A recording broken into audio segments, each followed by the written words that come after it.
क्या कभी आपके साथ ऐसा हुआ है कि आप बहुत कोशिश करें लेकिन फिर भी दुनिया आपको नाकाबिल समझे? क्या कभी आपने अपनी ही कमियों पर आंसू बहाए हैं? आज बसंत पंचमी है, माँ सरस्वती का दिन। लेकिन आज की कहानी किसी विद्वान की नहीं बल्कि माधव की है।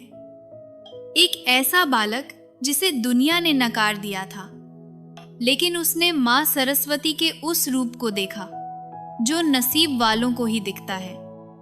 दिल थाम कर बैठिएगा, क्योंकि यह कहानी आपकी रूह को छू जाएगी और अंत में माँ सरस्वती का वह संदेश है जो हर माता पिता और छात्र को सुनना चाहिए।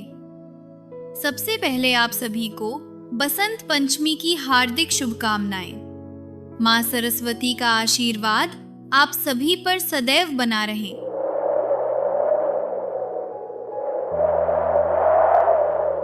बनारस के घाटों के पास एक छोटा सा घर था।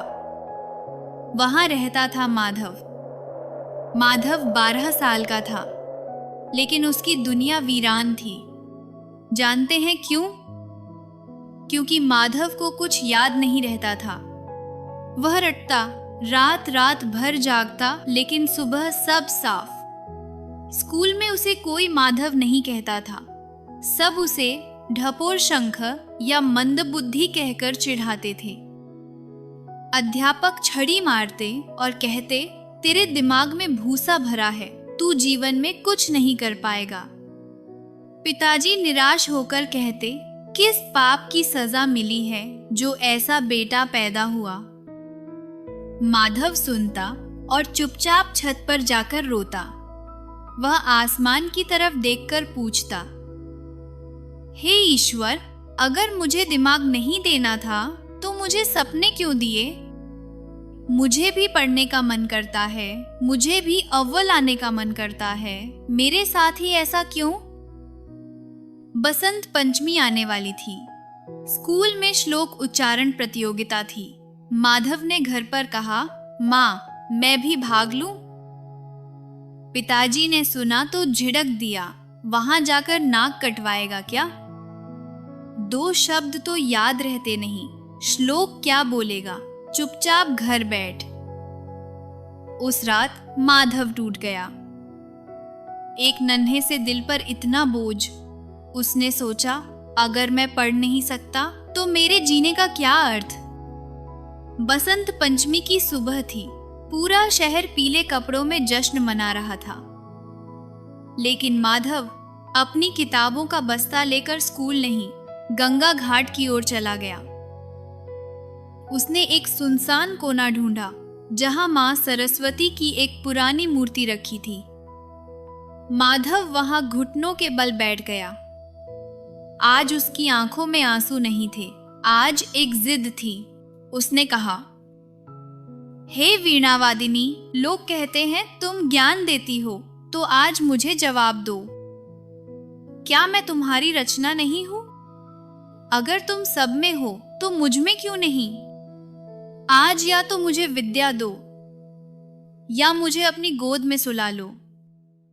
मैं अब और अपमान नहीं सह सकता मां। माधव वहीं बैठा रहा।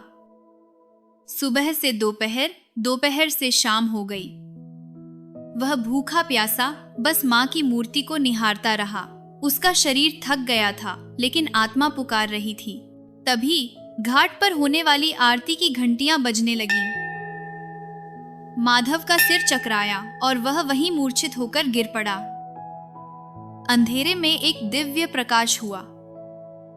माधव ने देखा, एक श्वेत साड़ी में लिपटी देवी, जिसके हाथों में वीणा थी, उसके सिर पर हाथ फेर रही हैं। मां सरस्वती बोली, उठो माधव। ज्ञान केवल किताबों के पन्नों में नहीं, एकाग्रता फोकस में है। दुनिया तुझे मंदबुद्धि कहती है क्योंकि तू रटने की कोशिश करता है। अपनी बुद्धि को नहीं, अपनी आत्मा को जगा। आज से तेरी वाणी में मेरा वास होगा। मां ने अपनी वीणा का स्पर्श माधव के मस्तक से किया। माधव को होश आया। उसे लगा जैसे उसके दिमाग से कोई भारी कोहरा छंट गया हो। उसे एक अजीब सी ऊर्जा महसूस हुई। वह दौड़ा सीधे उस पंडाल की ओर जहां प्रतियोगिता चल रही थी। कार्यक्रम खत्म होने वाला था। माधव ने हाँफते हुए माइक के पास जाकर कहा, मुझे भी बोलना है, लोग हंसे। अरे ये बुद्धू क्या बोलेगा? लेकिन माधव ने आंखें बंद की। उसे कोई किताब याद नहीं आई, उसे बस मां सरस्वती का वह स्पर्श याद आया। और फिर माधव ने बोलना शुरू किया। उसने सरस्वती वंदना का ऐसा पाठ किया जो संस्कृत के विद्वान भी न कर सके। उसका उच्चारण इतना शुद्ध, आवाज इतनी गंभीर और भाव इतना गहरा था कि पूरा पंडाल सन्न रह गया। जो लोग हंस रहे थे उनकी आंखें फटी रह गईं। पिताजी की आंखों से झरझर आंसू बहने लगे। यह वो माधव नहीं था, यह साक्षात मां शारदे का वरद पुत्र था। उस दिन माधव ने प्रतियोगिता ही नहीं जीती, उसने अपना खोया हुआ सम्मान जीता। अब ध्यान मग्न होकर सुने माता सरस्वती का वह संदेश जो आज हर उस व्यक्ति के लिए है जो खुद को कमजोर समझता है। मां कहती हैं, हे कलयुग के मनुष्यों, तुम मुझे स्कूलों में ढूंढते हो, किताबों में ढूंढते हो, लेकिन मैं वहां नहीं। मैं तुम्हारे आत्मविश्वास में बसती हूं। सुनो, हर वो माता पिता जो अपने बच्चे को कम नंबर लाने पर कोसते हैं, तुम मेरे अपमान के भागीदार हो। हर बच्चा मेरी रचना है। कोई जल्दी सीखता है, कोई देर से। किसी की विद्या गणित में है तो किसी की संगीत में। माधव मंदबुद्धि नहीं था, तुम्हारा नजरिया अंधा था।